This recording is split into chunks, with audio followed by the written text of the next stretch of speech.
Bitcoin is close to becoming worthless. Let's go.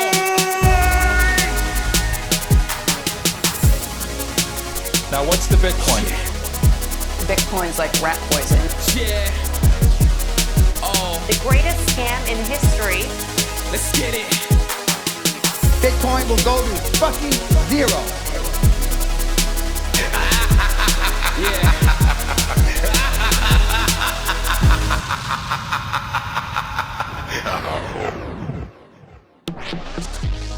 Alright, you ungovernable misfits. I'm your host, Max. Everybody knows that Bitcoin is useless, worthless, and doomed to fail. But what if everyone's wrong? What if it's the system that is doomed to fail? Join me as I speak to some of the brightest people in the space and slither to the deepest, darkest depths of the Bitcoin rabbit hole. Welcome to another Confab episode. This episode is with Seth For Privacy. Most of you will probably be familiar with his work, but for those of you who aren't, you're in for a treat. I've always respected the way that Seth speaks openly and honestly about his views. He cares about privacy more than being in any one group, and he helps people use the tools to protect their privacy. I want to say a big thank you to everyone who boosted the last Confab episode on Fountain and all the other podcasting 2.0 apps. I'm going to read a couple of the top boosts. Rev says, privacy tools will change, but the strategies remain. I've learned so much and deeply grateful. Fundamentals, this is where the signal is. Thanks for giving us another round of Urban Hacker. His contributions to the convo is enormous. Protect that man. 8 Mithrandir, great episode. Whirlpool was the GOAT. User 854455985, Free Samurai. Hashlatet says Tallow for the win and hashtag Free Samurai. Rod Palmer, my privacy plan are my two fists. Thanks to everyone who's boosting. I really appreciate it. It helps us keep this show going. And if anyone has any questions they want to ask me or Seth after this episode, you can do that in the boosts. I also want to thank all of the lightning disrespecters. Some of you will not use podcasting 2.0, you will not use lightning, but you are sending in Paynim boosts. That is very much appreciated, so thank you to all of you. And everyone who's been buying the clothing, buying the artwork, and sharing this show with friends and family. It all really helps. Finally, I want to say a huge thank you to Foundation Devices. Foundation Devices help keep this show running, and they do things properly. Everything they do is fully open source. Their hardware is absolutely beautiful, and it is fuckwit resistant.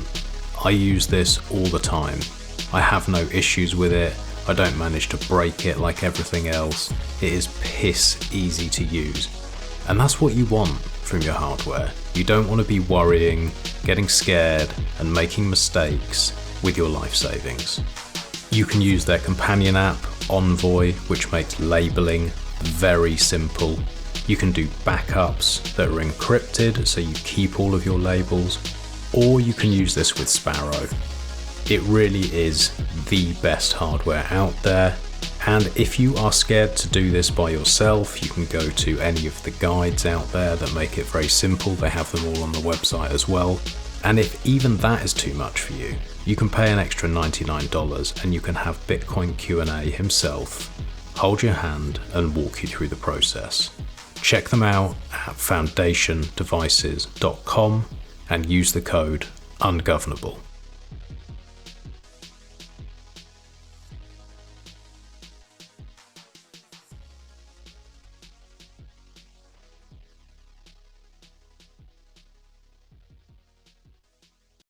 There we go. I think we should be good now. You got me now? Yep, we're good. Nice one, mate.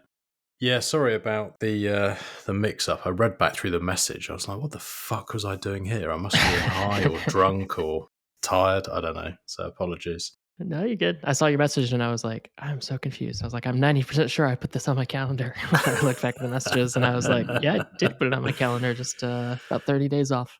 Yeah, well, no, I appreciate it, mate, because it's just Fridays now that I'm out of the fiat mines, and so I like cram all my bits and pieces in there.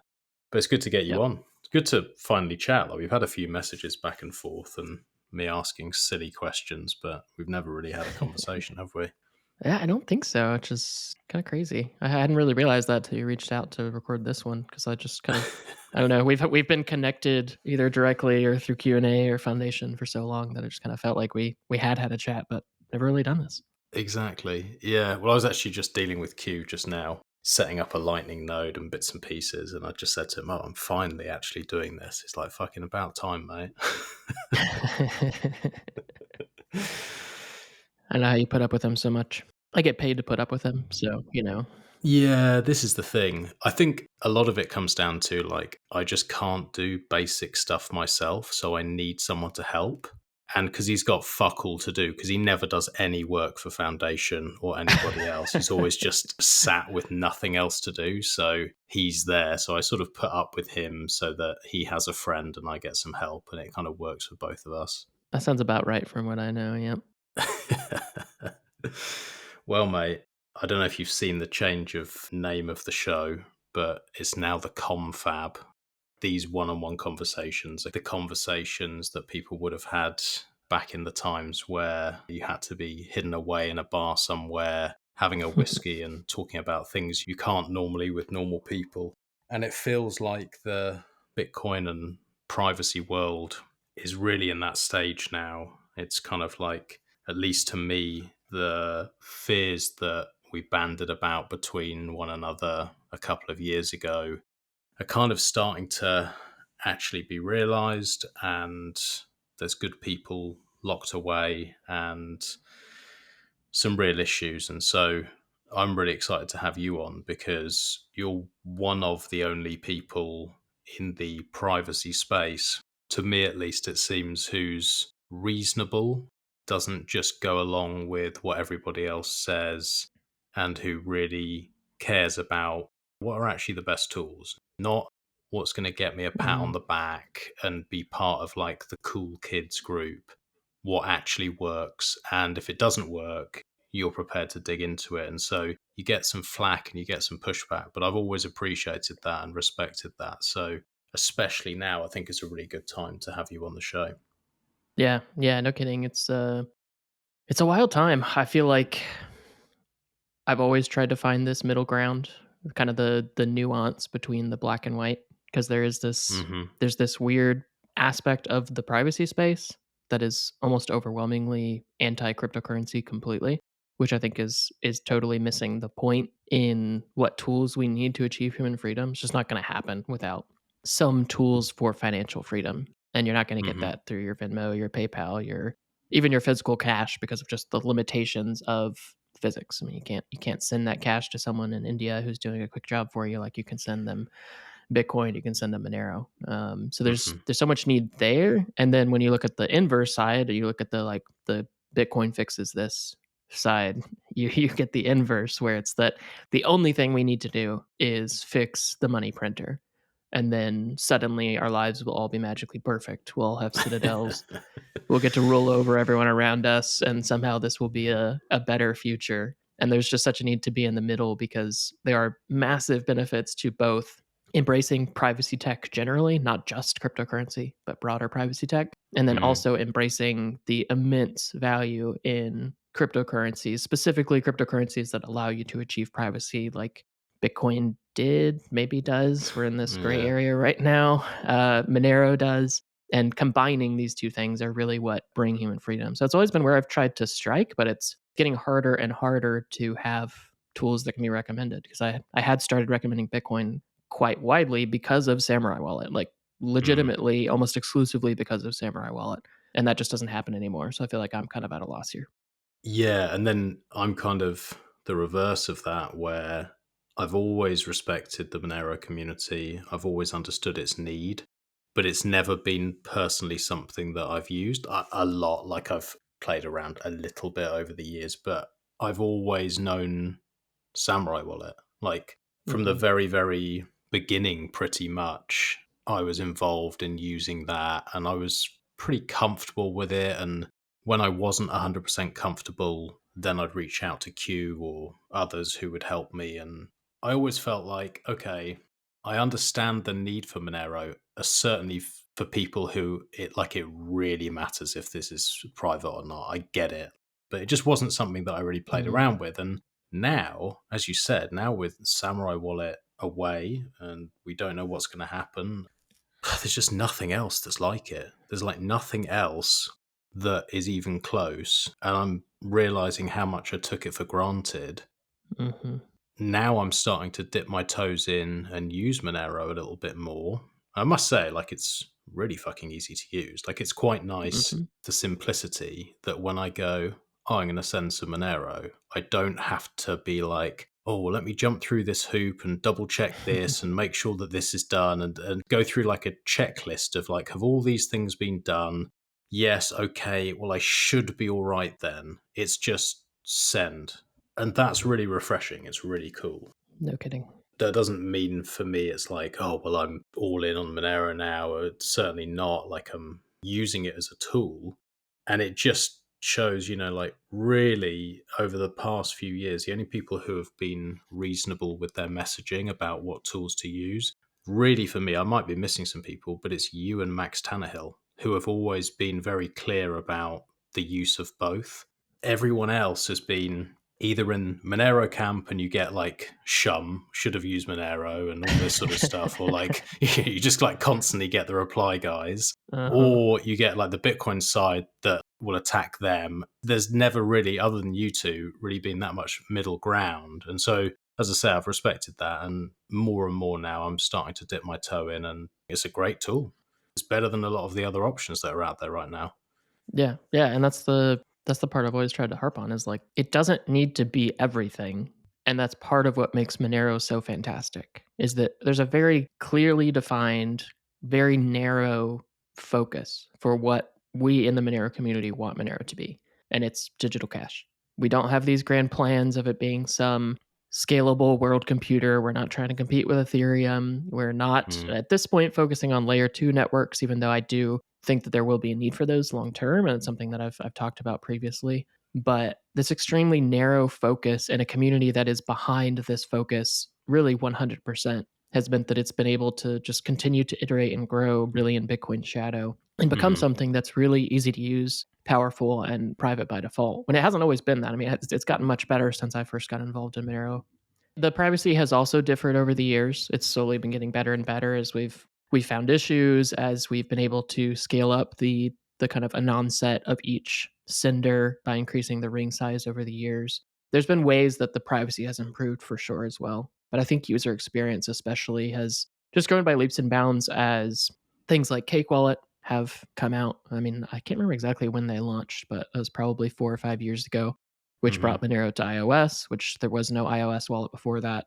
Things like Feather Wallet launched for desktop, which is, I think, by far the best desktop wallet for Monero. It's really kind of the Sparrow wallet for Monero is the way that I view it. And then just as there's been a lot of kind of like optimization behind the scenes on the sync process, with some people who are just brilliant, coming up with ways to reduce the sync time, to make it faster to sync your wallet, faster to sync a node. Upcoming improvements that'll make the anon set of your transaction essentially could be any Monero output in the entire history versus 1 of 16 right now. Just a lot of stuff that's constantly being built on, and that's making it become really the best tool for spending, I think. But it is this weird place where, like, I've always also understood the advantages of Bitcoin and the proven store of value. But there is, I think, kind of this tipping point too, where if you can't use Bitcoin for a method of exchange easily, if you can't use it with privacy, people are going to look elsewhere. Yeah, maybe not the investors, the people who have all the money, but the people who are actually seeking human freedom, they're going to start looking elsewhere. And I think we've seen that start to happen in the wake of the Samurai Wallet indictment, because people need tools and Bitcoin is not serving that need right now. In theory, you can get some of that with Lightning, but that is also very difficult to achieve for the average person still. Yeah, fucking too right it is. Yeah, literally every Bitcoin monthly is like me and Q&A being like, how are we going to do a workaround where we can send on Lightning but not receive and not dox ourselves? And what are we going to do? What hoops are we going to jump through? And it's like, yeah, you can do it. It's possible. But I think some people just need to transact privately, and they don't have loads of time to fuck around and work out workarounds all the time. And also, like, some people's lives are on the line, and so they're not gonna just like try something that's new and untested. It's like, they're gonna go to something where they know it works. And to me, and it will probably annoy maybe you and other people, but I kind of see, for me, Monero being like a layer 2. I can swap into it if I want to, and if I want to send something privately, I can do that, and I can swap back. I like the store of value for Bitcoin. It makes sense to me. I feel comfortable using it and storing it and everything else. So, like, for me, that's that. But, if I need to make private payments now, I'm like, okay, it's either Lightning, and that's not the most simple thing to do right, or it's Monero. I've been using this Maisu recently, which I found really good. It was a bit slow to start with, but I made some adjustments to how I'm using it, and now it's actually pretty good, pretty quick, and I'm liking that. So yeah, I kind of just use it like a layer 2. I don't know whether that's the right way to look at it, but it certainly seems better to me to do that rather than use some custodial option where it's like, what was it we were talking? Oh yeah, last month's Bitcoin Monthly. So me and Q were talking about it, and we're saying, we don't really like the idea of these non-custodial options. They don't seem to be certainly our preference. I said, well, I don't really see the difference between doing that or using Monero. And someone reached out afterwards and was like, look, you probably should have said that there's a risk of slippage where you could put your money from Bitcoin to Monero and then you have a price drop and you're at risk there. And it's like, yeah, you are. I understand that. But you're also not at risk of complete loss, which you would be if you're not holding your own keys. So it's kind of like, I feel like maybe that's not discussed as much as it should be by most people, where they're like, yeah, it'd be fine, not your keys, not your coins, but not with this stuff. This would be all right. Yeah. No, I definitely think that that's the point that people miss. Is it, are you willing to potentially lose a bit of purchasing power or gain a bit of purchasing power? I mean, yes, theoretically you could lose purchasing power if you store more money in Monero to be able to spend from, but you could also gain it. It's not a guaranteed loss or anything like that. But you're comparing that with, like, let's say you start to use an eCash mint and you're then risking 100% loss. Theoretically, you could have a 0% loss, but you also could very well have 100% loss. And we've already seen that with Mutiny Wallet. I'm not sure if people lost funds. Initially, they weren't able to send funds out when their two federations had issues. So I'm not sure if people have actually lost funds or just temporarily lost access to their funds in the wake of that. But we've already seen that, and we're like the earliest days possible with eCash. Theoretically, that was just due to user error, but that's a part of the risk. You're not only hoping that you yourself don't lose funds by losing your seed words, because you still need those, but then you're also hoping the operator is an incredibly talented sysadmin who knows what they're doing, who's not going to screw up with any of the tools they have to run with their DNS, with anything like that. And then the DNS registrar just rugged them of their domains, and people at least temporarily lost access to their funds. I think in theory they will be able to get them out, but that's the trade-off. And I think that this is why, and like you talking about Monero as a layer 2, I think it's a totally valid way to view it as a Bitcoiner.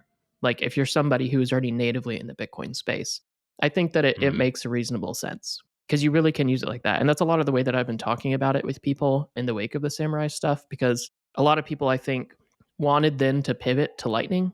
And as you know, in the Samurai space, Lightning was kind of like laughed at and often talked about as being pointless and too hard to use and a science experiment, etc. So a lot of people hadn't really dug into it, and when they did, they realized, like, okay, the Samurai guys were actually pretty right in a lot of this, and it's very hard to use if you're trying to use it in a way that doesn't give up sovereignty to some other party. Yeah. Saying that, though, this morning before jumping on the call with you, within like 45 minutes, I set up C Lightning. I set up Zeus, connected the two of them, made a Bolt 12, sent some payments back and forth between me and Q, worked flawlessly.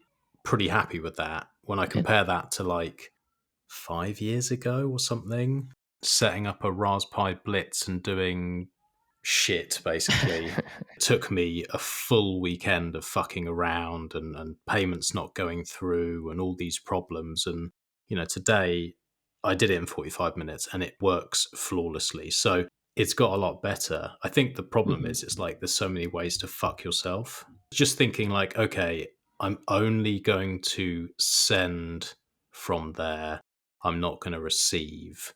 And then if I'm going to receive, that has to be done in a different way. And then it's just like, it's these extra steps that make it for me worrying, because I think people go, oh, if I'm using Lightning, everything's private and secured. I think a lot of people kind of state that. And it's like, well, half the time, yeah, when you're sending, you're kind of okay, maybe, but not for receiving, which is kind of like, exchanges go both ways.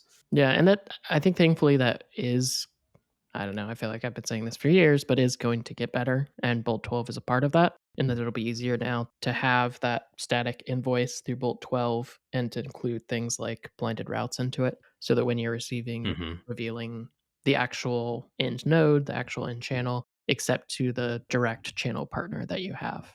And then they're not going to know the source of funds either. So like when all of this is wired together properly in the Lightning Network, the receive side will be much better, but that's really going to just depend on when the people behind LND get their act together and decide to ship Bolt 12 so that there's interoperability between all the different Lightning node software out there.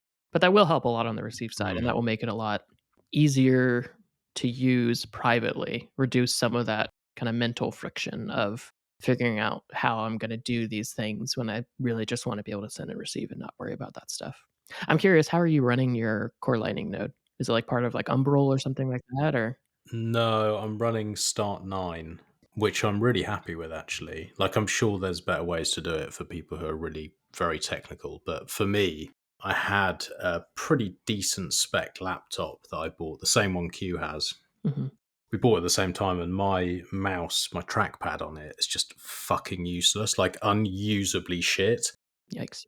It ended up sort of sitting there and not really being used, which was a complete waste of money. And then as soon as Start 9 said, okay, we're open sourcing everything, I was like, okay, that sounds interesting. Let's have a play. So I set it up on this laptop. I just have that running. I can log in from my other laptop over Tor, really simple, really clean interface. And I just use that as my node and now my Lightning node.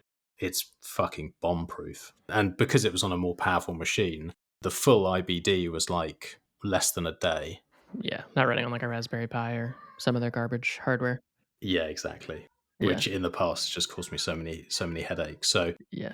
I really like it. I don't know if you've used it, but it's I haven't yet. I feel like I'm stuck in this weird place where I like the kind of systems administration side. So I usually do it all manual and try to build my own setups, but that's proven to be just a complete pain in the ass with Lightning, and I'm really, really tired of it. So I think I actually have an old System 76 laptop that I just have sitting around that I was going to sell, but maybe that's a good idea to turn that into. I have other servers at home, but I don't have any that I can install like a pre-built OS on, because I have a lot of other stuff. I host pretty much everything I can for myself and my immediate family. But nice. a laptop is a fantastic way to host that kind of thing. So I think I'll probably do that, actually, because that having like a built-in backup battery is one of the best features of using a laptop for hosting stuff at home that most people don't think about. Yeah, it's brilliant. Because on my other nodes, on my Tanto and other bits, I had to buy like a separate backup thing for if the power goes out and all this kind of stuff. So yeah, like you say, with a laptop, you don't have that. And it's just been flawless. Everything that I've tried on it works, and that is extremely rare. Like, I do find a way to fuck almost anything up. Q&A will verify that. So that speaks volumes. Yep. Yeah, I definitely need to swing into that. I am curious. One thing you mentioned earlier that I've been trying to kind of gauge people's views on in the wake of the Samurai Wallet stuff is, do you still view buying and storing wealth in Bitcoin as fine, even if your access to privacy for the funds that you purchase is made more difficult? Like, has your view shifted at all on the store of value aspect of Bitcoin in the wake of not having access to fairly easily achievable layer one privacy? I don't really fully know the answer to it because I'm in a bit of a privileged position where almost everything that I have has already been through Whirlpool. Hmm. And also, I'm in a not so privileged position where, with family and a shitty fiat job, I can never fucking buy any anyway. So I'm always either flat or selling, and what I do have has already been through the best tool, and it's been through Whirlpool. So it's kind of like I'm maybe in a bit of a different position to the average person.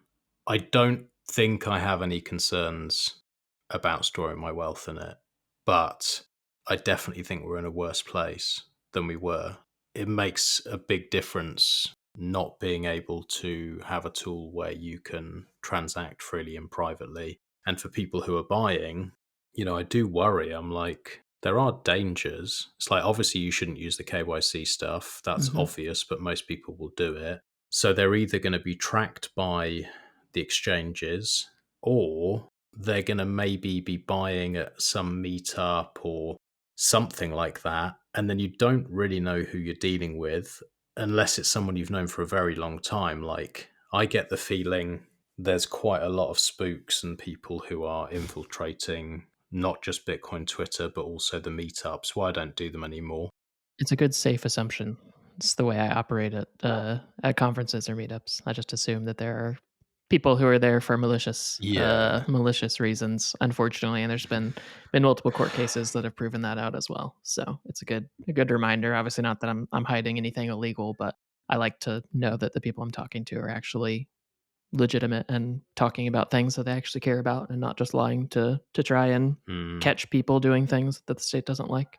Exactly. And my big concern is, it's like, as you rightly said, it's not like you're doing anything illegal, and neither am I today. But what about retrospectively when they go back and say, oh, well, you said this or you thought that? Well, it's illegal to think that. You made this payment to support this cause. Well, it's illegal to do that.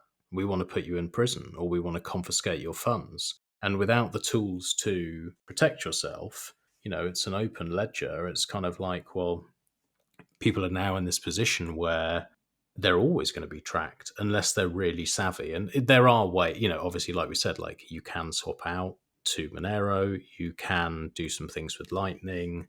There are potentially other things in the works, but it's like the go-to that I would say to anyone, like even literally like the week before Samurai, the whole thing kicked off, I was having a conversation with a mate who wanted to buy some for cash, and I was like, yeah, all we do, and this is the setup, and then once it goes through Whirlpool, you're good. And I had a kind of like idea of this is how we use the thing, and then going forward, you're protected. And now it's like, going forward, you're kind of tracked, and always probably will be.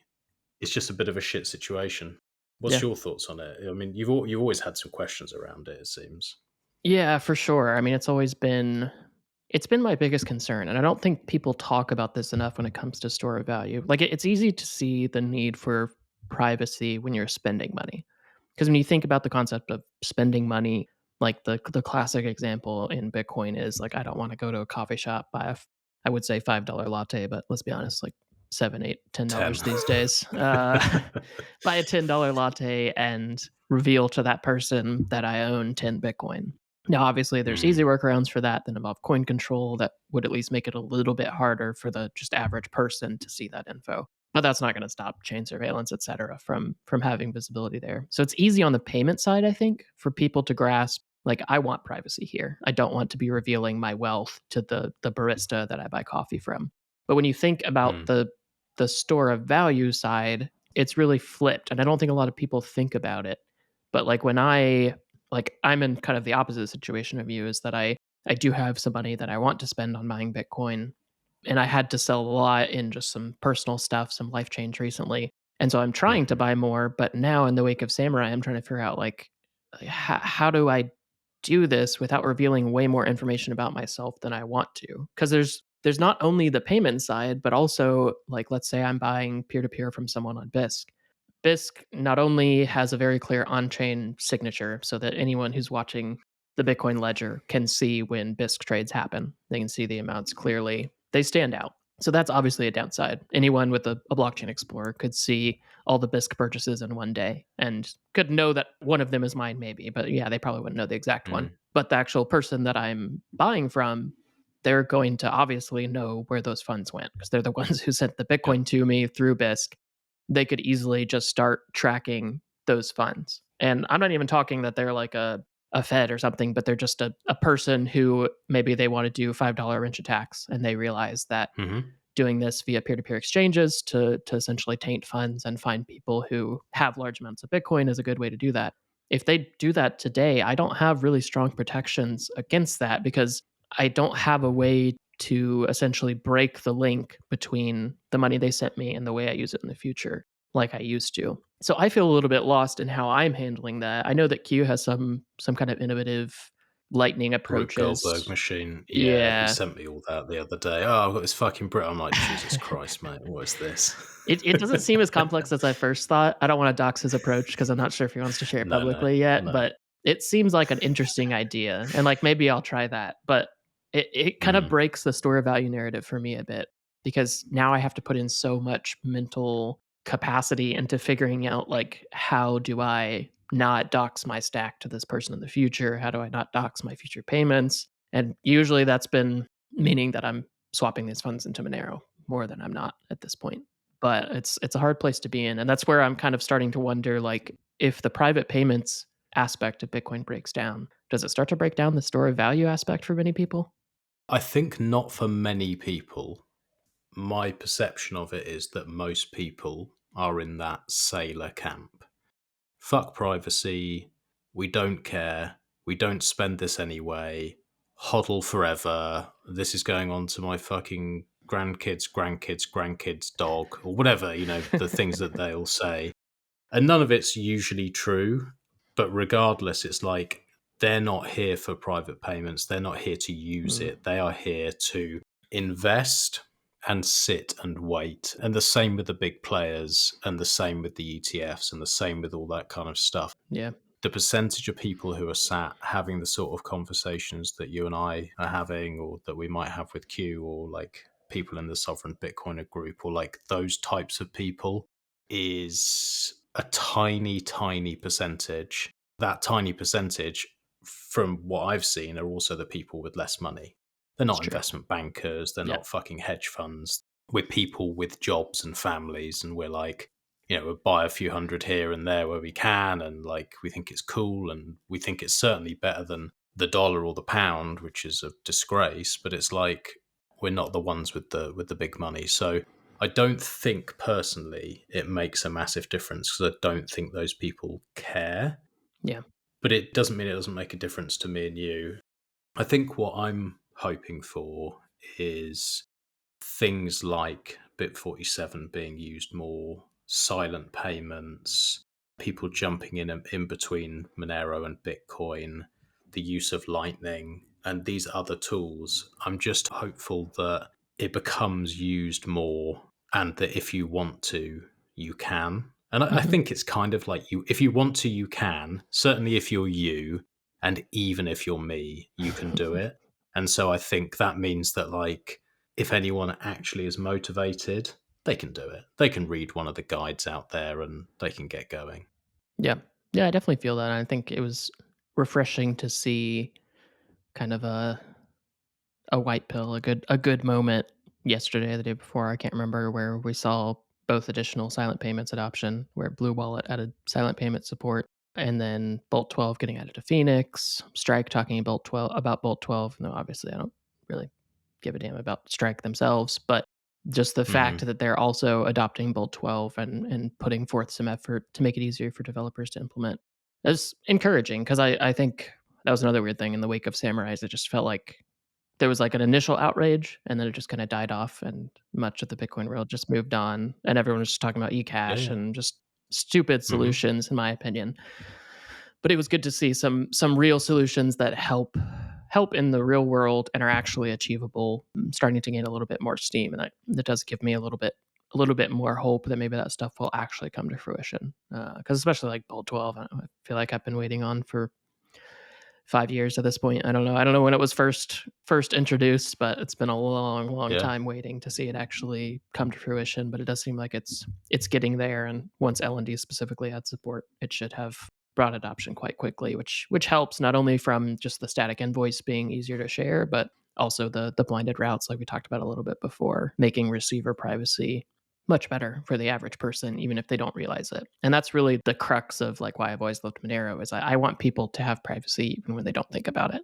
And so any technology that makes that happen is a huge win for me. I think silent payments can be that because of the user experience improvement. People do it just because it's easier to have one address and not have to generate new ones, but they'll also gain privacy. And similarly on Bolt 12, they use it just because it's so much easier to share a Bolt 12 invoice than like type in how many sats I want, get a unique invoice, hope it doesn't expire before the person pays it, all this stupidity with Bolt 11 invoices. So both are good wins because they're user experience improvements that also bring privacy, which is a rare combination.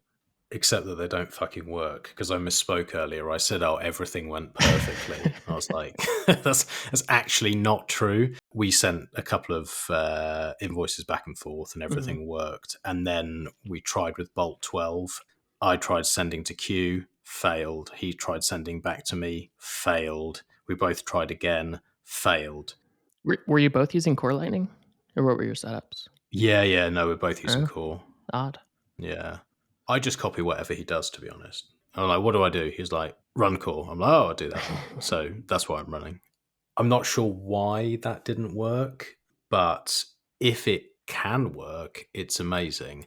And like you say, if LND actually implements it, then, because I think, isn't it like the majority, like 80% of nodes are LND or something crazy like that? Yeah, I've heard like 80 to 85% is the common number. And much of the mobile Lightning wallet world is using LND or using LDK, which I think is under the hood LND. Yeah. I could be wrong about that, but I'm pretty sure that it's... No, it is. But yeah, it's like, if they can do that, and I don't understand why they wouldn't. You would think that it would be a priority, especially after all this time. Like, it's such a cool and obvious thing that everyone would want, or at least in my eyes it is. But I mean, in theory, people could run Core until then.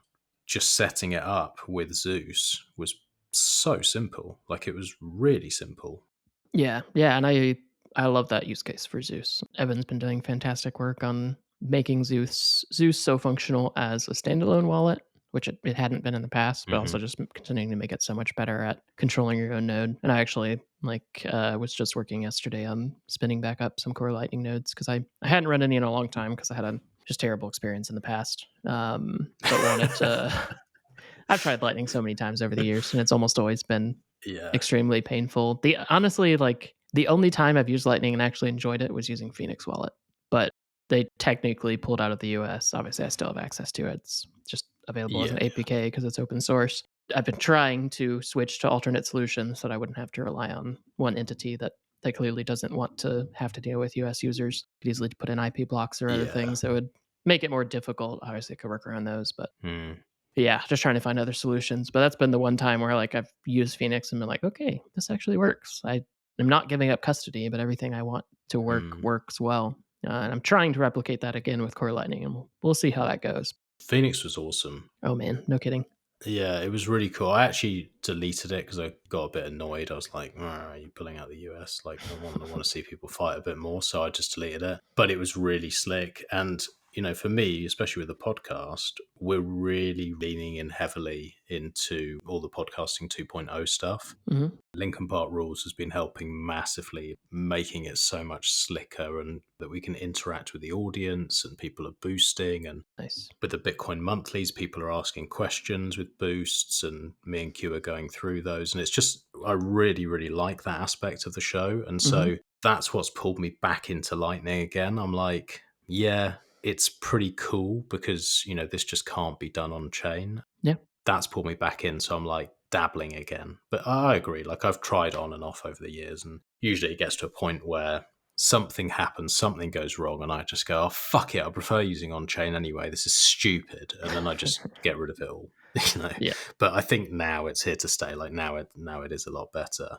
Yeah. You can use all these different things together. And I think Q was saying the other day about Cake Wallet might be bringing Lightning in as well as silent payments, obviously, as well as Monero. And I'm looking at that and I'm going, that's quite cool. That's like a really nice way for someone just to have like one wallet on their phone and do some really good stuff with it. Like that's a really cool idea.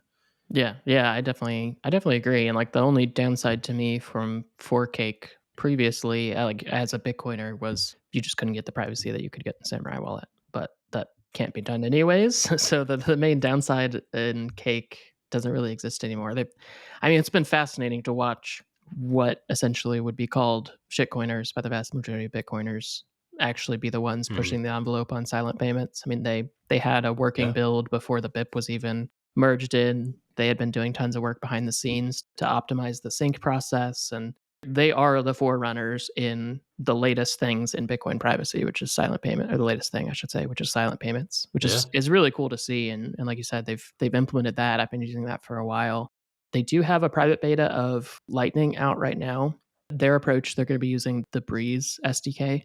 So the same thing that Breeze Wallet uses. I think some others use Breeze. It's starting to pick up a lot in adoption because it greatly simplifies the process for both developers and end users. It uses Greenlight, which is the Blockstream like node in the cloud, but where you hold the keys setup, which is an interesting kind of set of trade-offs that again helps it just be a little bit easier to use. So once they have that, they already have silent payments. Obviously, they started as a Monero wallet, so they've got Monero down pat. It's a pretty powerful set of tools available to anyone, as well as the in-wallet swaps between using Trocador or other exchanges, so you can quickly move money into. They've got that in there as well. Yeah, that's interesting. Yeah, because I remember Stack Duo used to have that as well. It probably still does. You could do your swaps in there.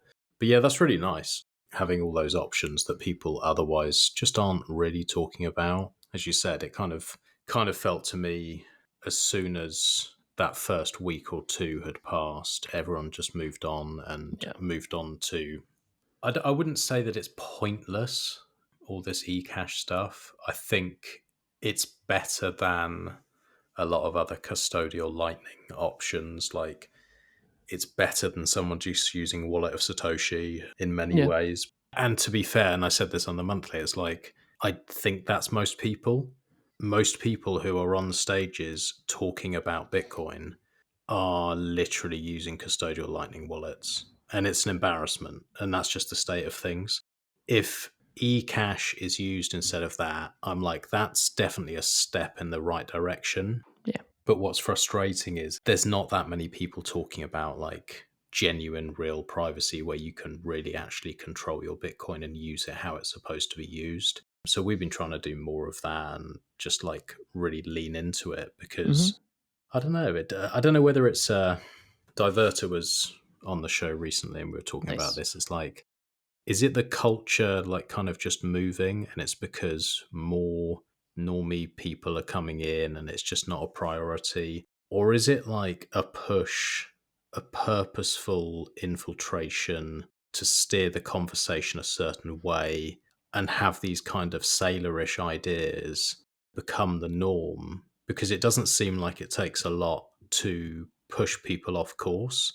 It feels like kind of 5 years ago, I would speak to most Bitcoin people. And if I talked to them for half an hour, I'd very quickly realize like, oh, these people like aren't particularly happy with the state. They want to be able to control their own lives. They understand why the money is fucked. They want some privacy and they're not going to put up with this sort of bullshit. They are going to push back in any way they can. And recently, if I speak to just an average Bitcoin person, I don't really want to continue the conversation. And I don't know why that is. I don't know what's happened. Yeah. I mean, I think there's kind of two pieces there to unpack. I think for like the eCash thing and the growing narratives today, I think a lot of that is just someone is going to fill the void left by the culture of Samurai Wallet. And like, as much as I didn't always love the culture of Samurai Wallet, they were an extremely vocal and opinionated and loud, for better or worse, contributor to the kind of social discourse in the Bitcoin space, and one that was heavily centered around the importance of privacy, the importance of self-custodial wallets. I mean, all the things that like you and I hold dear. So when you lose that, someone's going to fill that void. Like knowing the people who are primarily the ones building eCash, at least like knowing Calais building Cashew, I know it's not intentional for any bad reason from him. Knowing the people behind OpenSats, I don't think that there's any kind of like bad intentions or narratives around why they're funding eCash stuff. But I think a lot of it is honestly just a coping mechanism. Bitcoin lost its really only privacy tool overnight. And so the simplest alternative is custodial eCash. And so I think whether consciously or subconsciously, I think there's something of a coping, kind of like a cope effect going on where Bitcoiners are going like, well, we can get some privacy if we sacrifice our custody. Let's just go ahead and do that.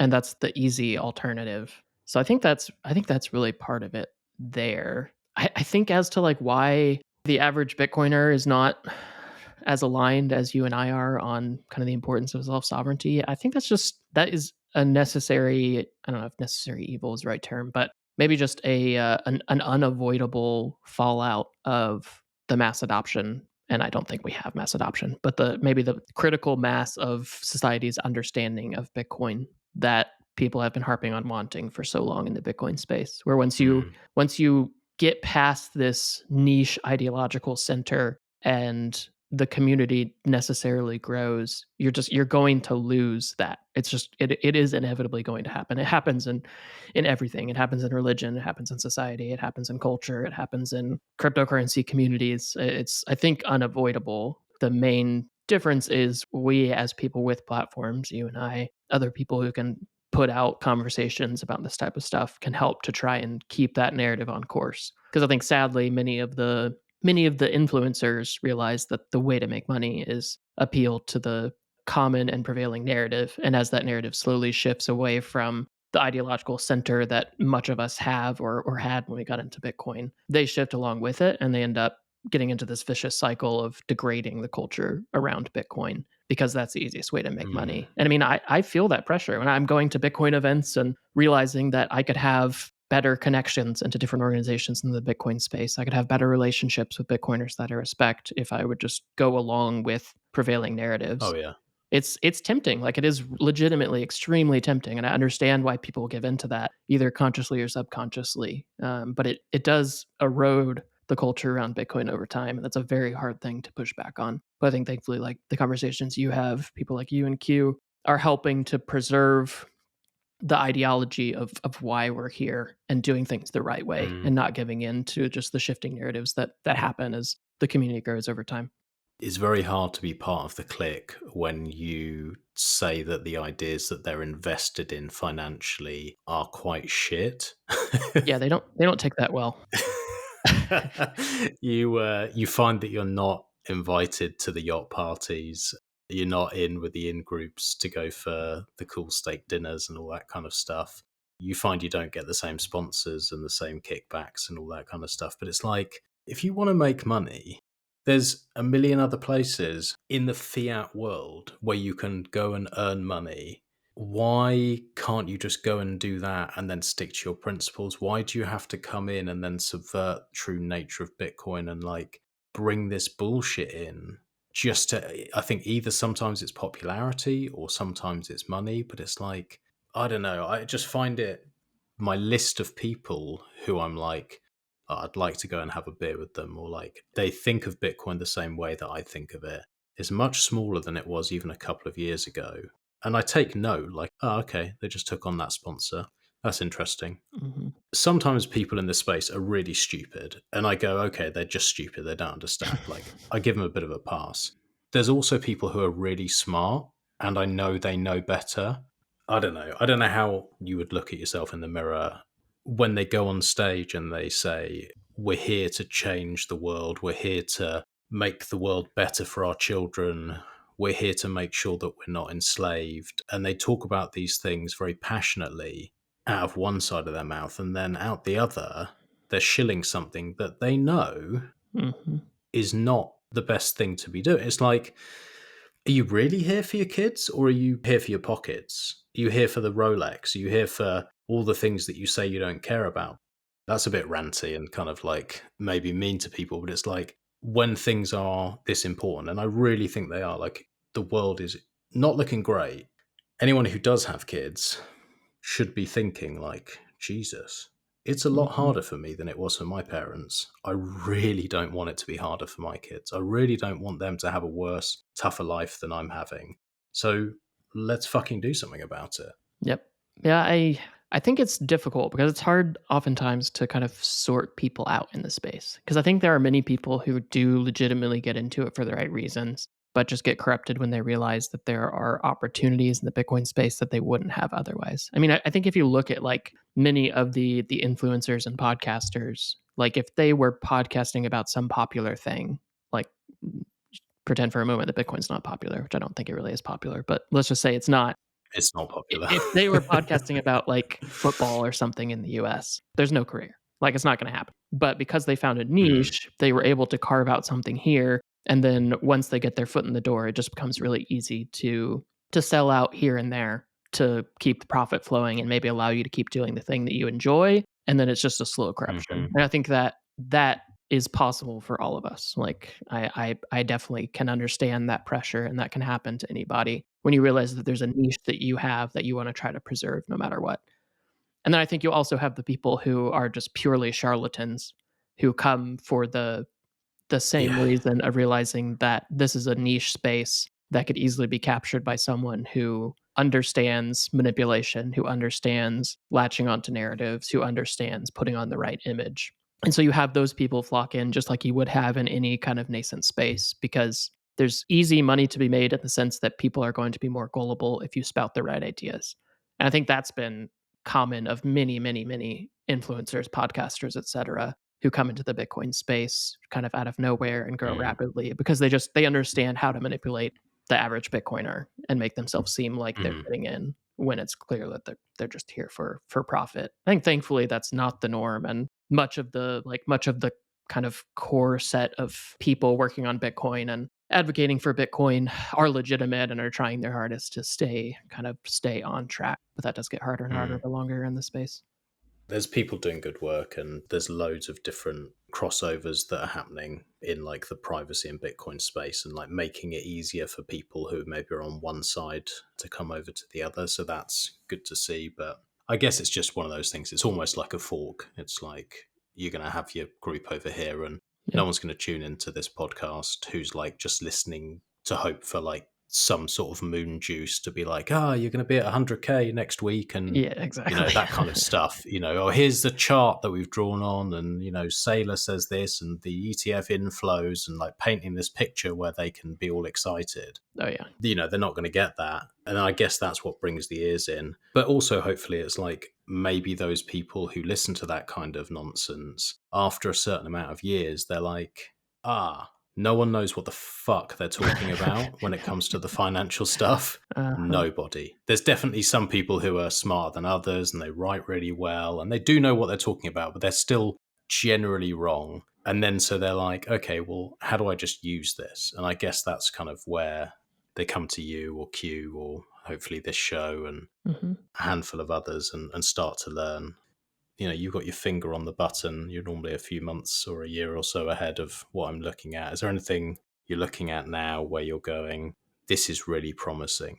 You've been looking at silent payments. Is there anything else, or is that kind of the main thing for you at the moment that gives you hope? Yeah, I mean, on the on-chain side of Bitcoin, I don't really have anything else too promising, unfortunately.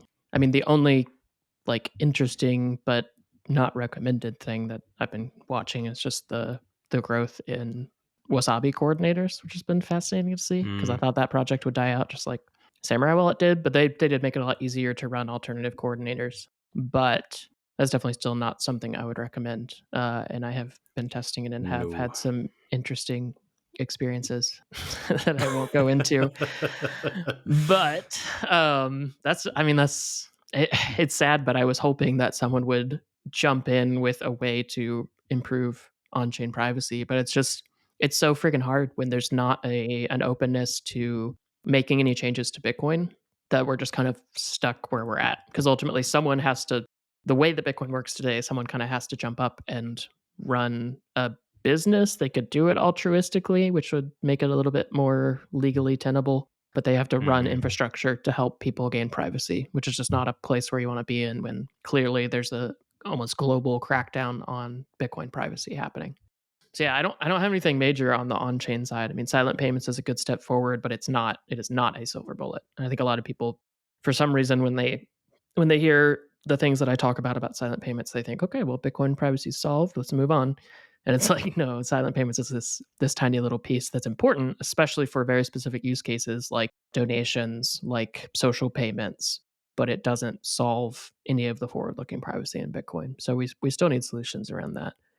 I think we covered the biggest things with Lightning. I mean, Bolt 12 adoption is the biggest next step and something I've been wanting for a very, very, very long time, because the biggest issue in Lightning privacy is receiver privacy. And Bolt 12 coupled with other things that are normally paired with it, like alias SCIDs to hide your channel specifics, and then blinded routes to not let the person paying you know where the money is actually going, are fantastic steps forward. So it has been great to see those finally start to take off, and everyone should keep yelling at Lightning Labs to do Bolt 12 first and stop messing around with stable coins on Lightning or whatever the hell they're doing these days. So that would be definitely the biggest thing. I think we need that ASAP, because if we can get Lightning user experience to a reasonable state, and I think we are very slowly getting there, and it's getting better and better, especially with wallets like Zeus just improving, I feel like, every week, it will be a powerful tool. And at this point is kind of the savior of Bitcoin privacy if that pans out. But we need that to actually pan out, and we need it to be accessible. And we need it to be accessible in a way that the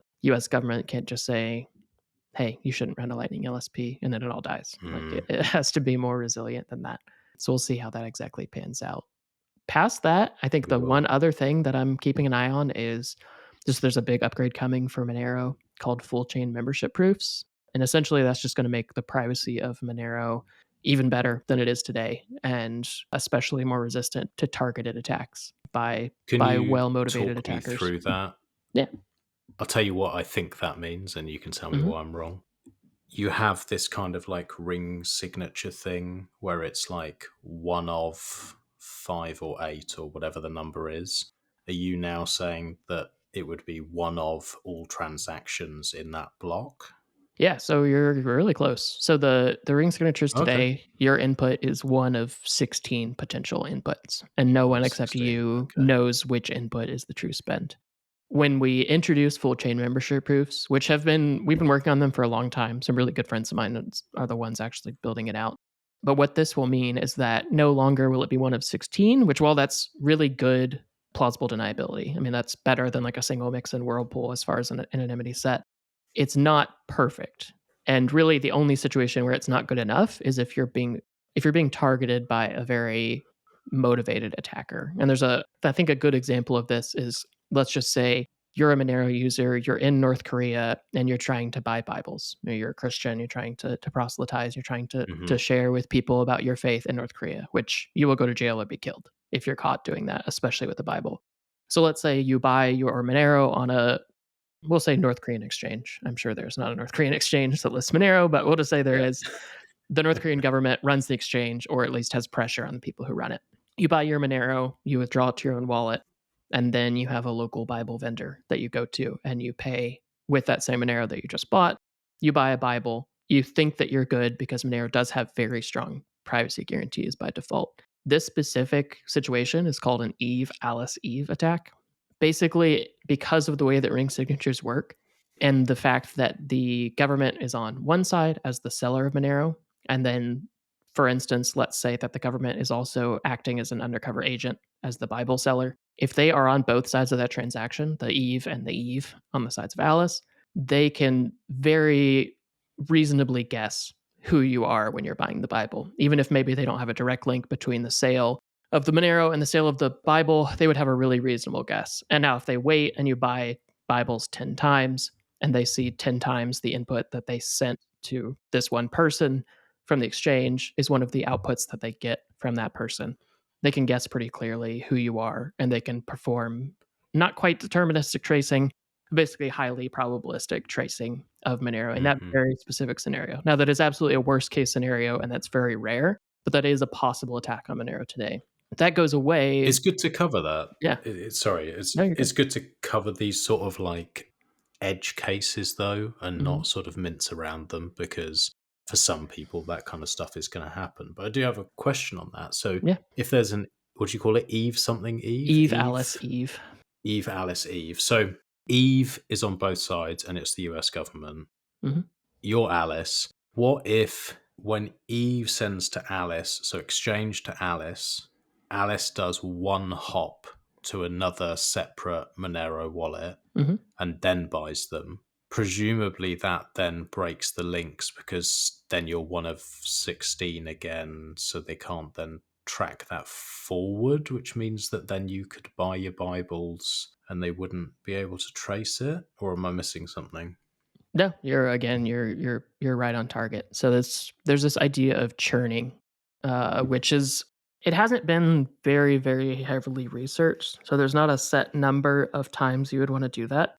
Because of the way Monero works, you actually don't even have to send to another wallet. You can just send it to yourself within the same wallet, because you do have good privacy. It's not going to be visible that it didn't swap to another wallet. You won't be able to see the address on chain.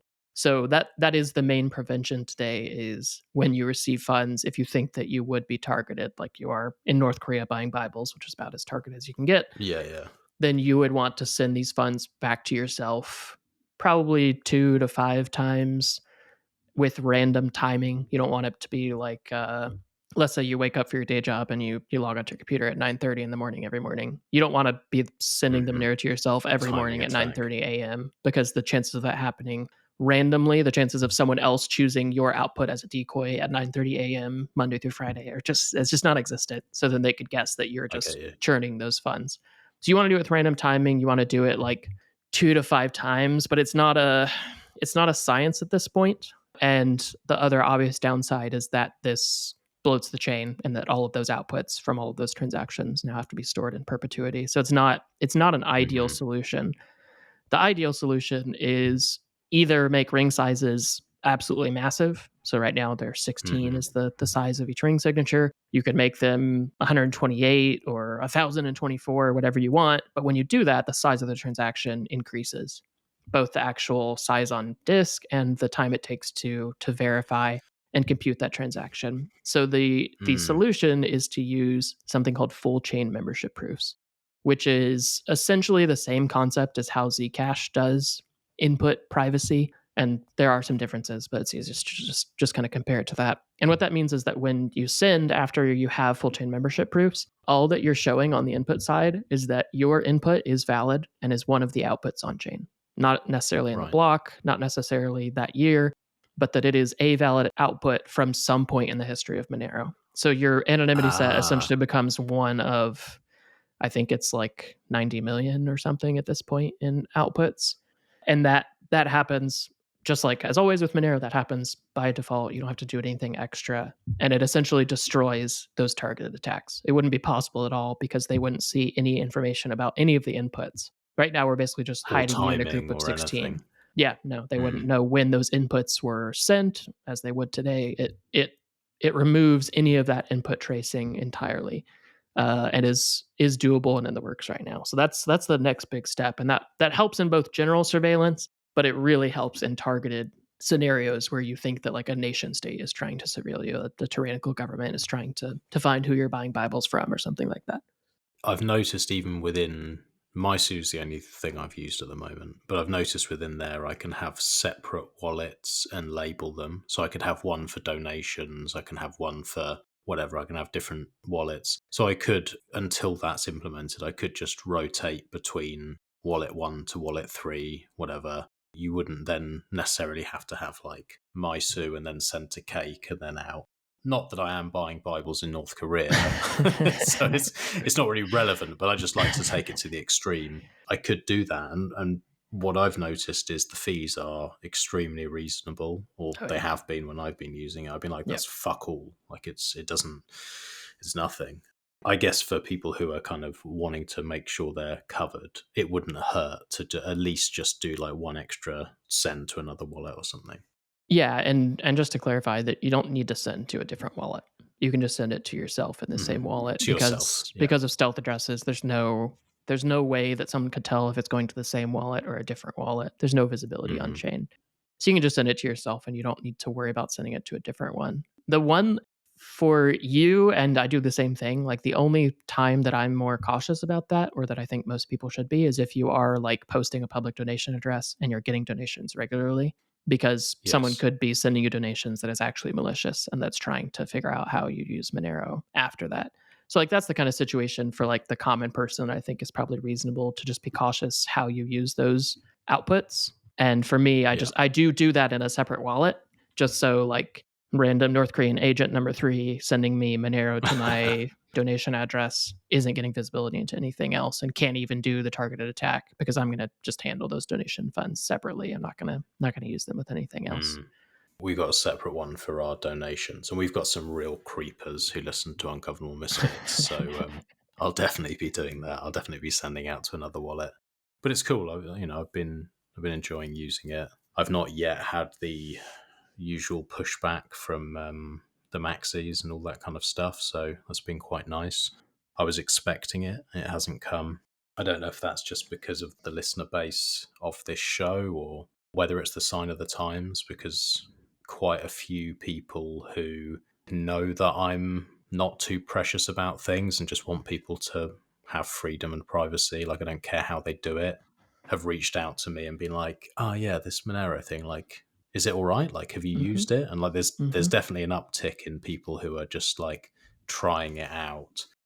There are some concerns, if you don't mind just sort of holding my hand through this. Of course. When using Trucador or whatever, a swapping service, say someone has some Bitcoin and then they swap out to Monero as effectively like a way to break that link, and then they swap that Monero for some Bitcoin again, although they've broken the link from the Bitcoin that they initially had, they are now in a situation where someone who they've sent their Bitcoin to and has exchanged it for Monero now has any details of where that might have come from, potentially. Could potentially be a way to attack someone. And then when they swap back to Bitcoin, they now have Bitcoin and they don't know where that's come from.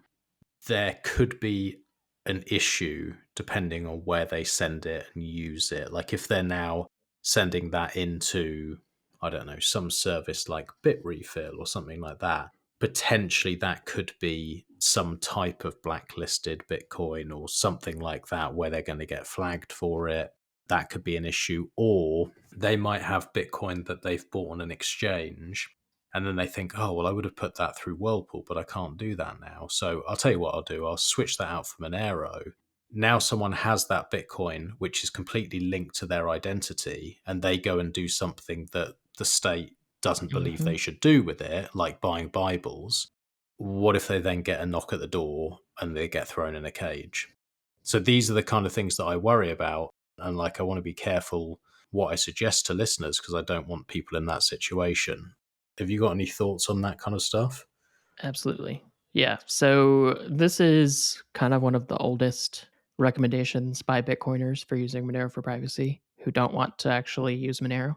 And the broadest recommendation I would have is just don't do that.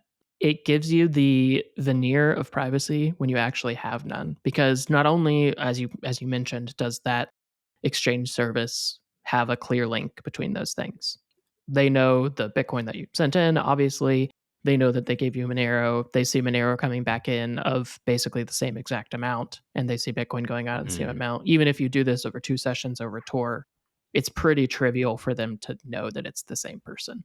Unless you do it with random timing, random amounts, you do multiple swaps.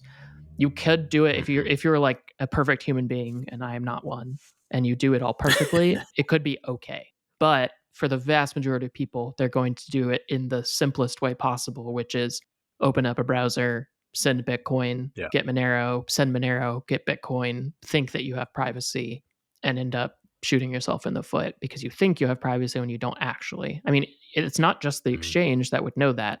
If I'm using any sort of basic blockchain surveillance tool, it's going to be trivial to see that there was a cross-chain swap here and the same person's on the other end. This has been functionality in chain surveillance tools for a very long time because it's one of the most common methods that criminals use, and a very ineffective one, which is go to centralized exchanger, swap to privacy-preserving cryptocurrency, think that you're private, swap back to Bitcoin, try to sell in centralized exchange, and get wrecked.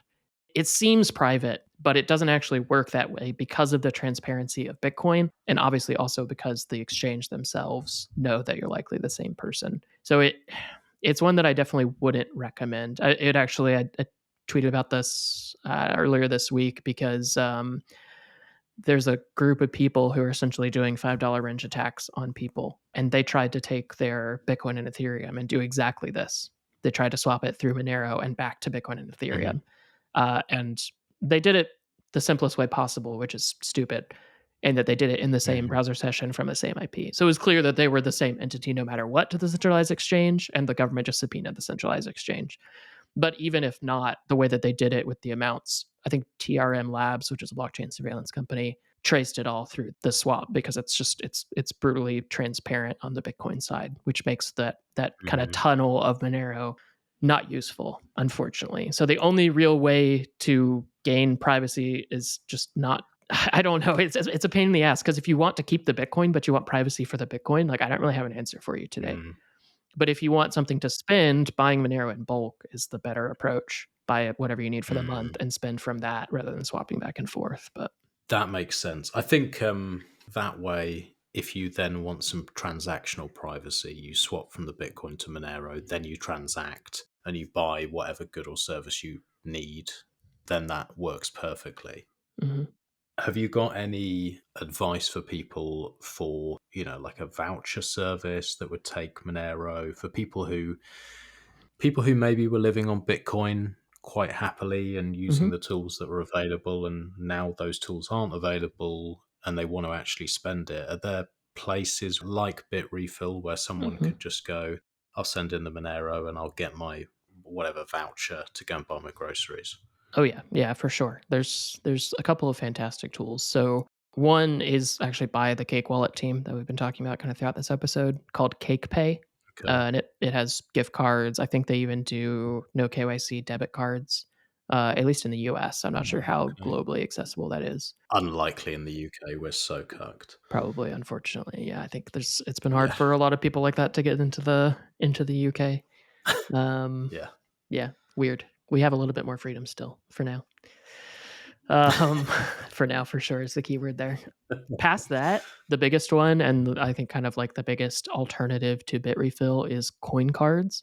It's really similar service, gift cards for Bitcoin, Monero, etc. But they've accepted Monero for a very long time, and it's been a go-to in the Monero community for being able to spend Monero at places that don't accept Monero, that kind of proxy merchant idea, which is really valuable. So I've used them for a long time. They're absolutely fantastic. I know the owner and have talked to him a lot in the past. He's a great dude. So I also know the people behind Cake Wallet really well. Can highly recommend both. So yeah, both are great services. I think there's some more. I mean, there's a website called, I think it's Monerica.com.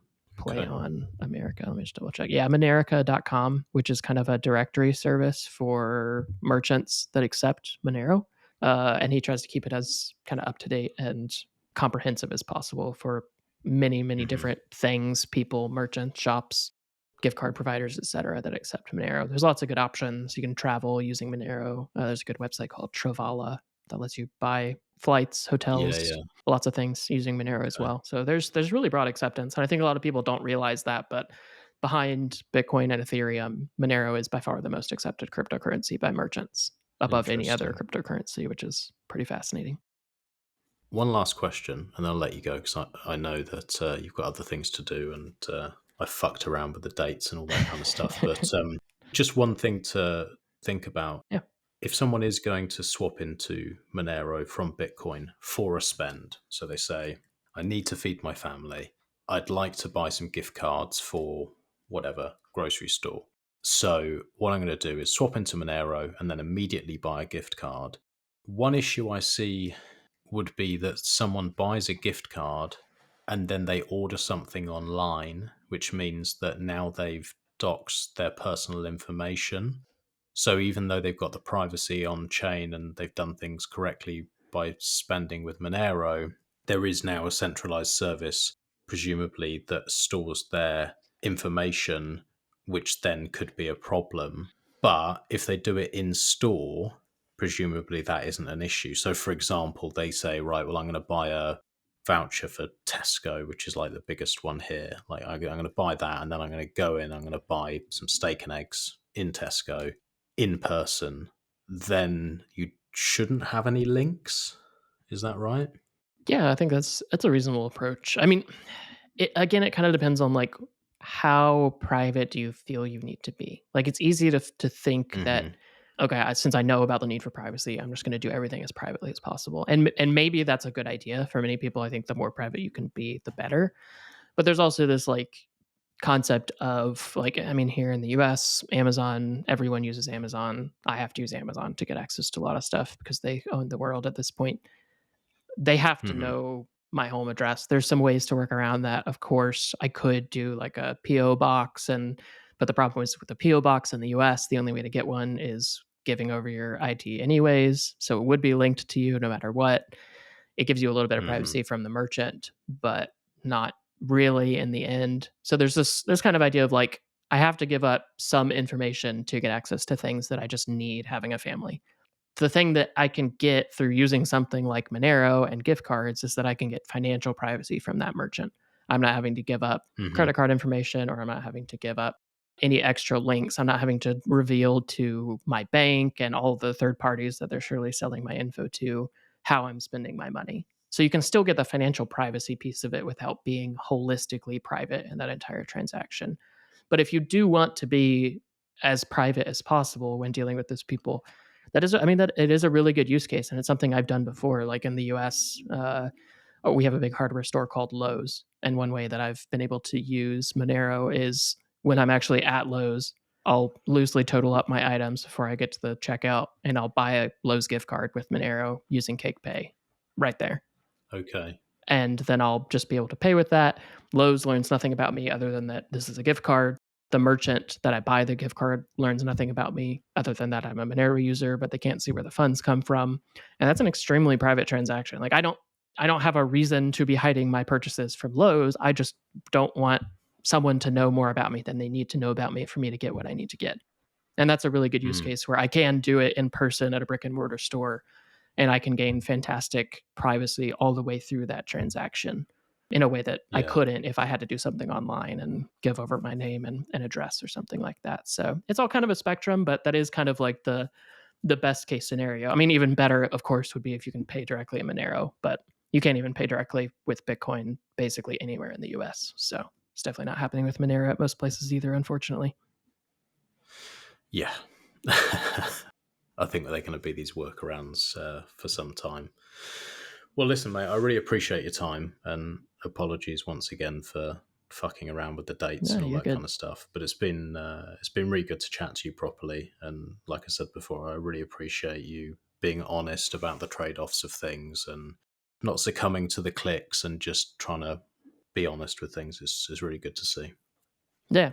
Thank you so much for having me. I mean, I think we need to do this more often. I love the relaxed setting, and I feel like we've been on the same page on so many things over the years, but just have never really connected directly. So I'd love to chat more in the future. Really enjoyed this, and I'm grateful for what you're doing. I think there's a dearth of people in the space willing to just speak their mind and be open and honest about the tools. Be open and honest about what the stuff is good at, what it's not good at, what it's like to actually use it day to day. And you've always been a real voice of reason in the space, and really one of the few Bitcoin podcasts that I ever listened to at this point.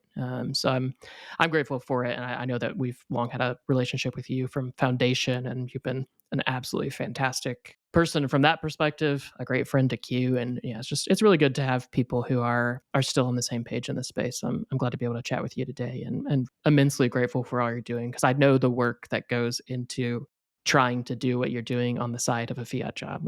I've done that, not to the same scale, but I've done that as well, and it's really tiring. But it is also immensely valuable, and you're really a kind of a beacon of light in the space that not many are. So I'm grateful for you, Max, and thankful for the time today to chat. I appreciate that, mate. And yeah, we'll definitely do one again. It's been really good. So I'll let you get on with your important stuff for Foundation and everything else, and we'll chat again soon, mate. Sounds good. Have a good one, man. Thanks for listening. I really hope you enjoyed that. If you get value from this show, please do consider sharing this with friends or family. It all helps us grow. And if you haven't yet checked out ungovernablemisfits.com, go and have a look. We've got articles, we've got podcasts, clothing, artwork, and much more. If you have any questions about the topics we've discussed, or you have any other topics you'd like us to cover, you can boost us, you can tweet us, I think you can Nostra us, but you have to do that through Q&A because I can't be asked. Catch you on the next one.